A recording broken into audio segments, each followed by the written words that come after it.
Good evening everyone, আসসালামু আলাইকুম। আমি Hiya, welcome back to my another new video. বিকাল থেকে আজকের ভিডিওটা শুরু করছি।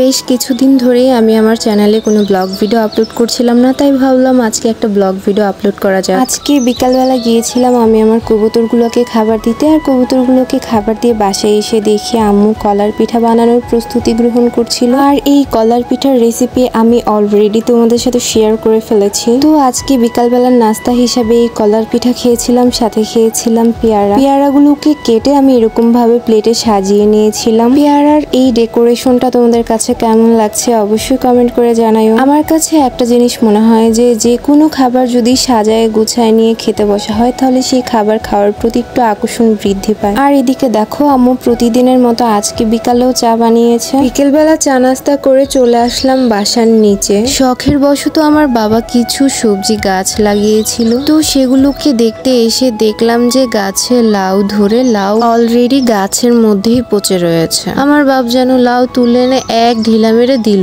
ফেলাইয়ে। আমার না খুব আফসোস লাগছিল, কিন্তু কি আর করা যাবে বলো, নষ্ট হয়ে গিয়েছে, এখন তো আর কিছু করার নেই। আর আজকে বিকেলে অনেক সুন্দর মিষ্টি বাতাস বইছিল, দেখো বাতাসে কি সুন্দর গাছগুলো দুলছিল। আর এদিকে আমার বাবা বাগান থেকে কিছু শাক তুলছিল। তোমাদের কি মনে হচ্ছে এটা কোনো বাগান? জঙ্গলের মতো লাগছে না দেখতে বলো? আমার বাবা শখের বশত একটা দুইটা করে বিভিন্ন ধরনের গাছ লাগিয়েছিল, আর সেই গাছগুলো যখন একসাথে বড় হয়েছে সবগুলো মিলে এত বেশি হযবরল হয়ে গিয়েছে যে দেখতে একদম জঙ্গলের মতোই লাগছে। দেখো গাছ থেকে মাত্র তোলা টাটকা শাক কত সুন্দর লাগছে না দেখতে। যাই হোক বন্ধুরা, আমার এই ছোট্ট বিকালের ব্লগ ভিডিওটা তোমাদের কাছে কেমন লাগলো অবশ্যই কমেন্ট করে জানাবে। কে এখানেই বিদায় নিচ্ছি, দেখা হবে নেক্সট কোনো ভিডিওতে। ততক্ষণ পর্যন্ত সবাই ভালো থেকো, সুস্থ থেকো।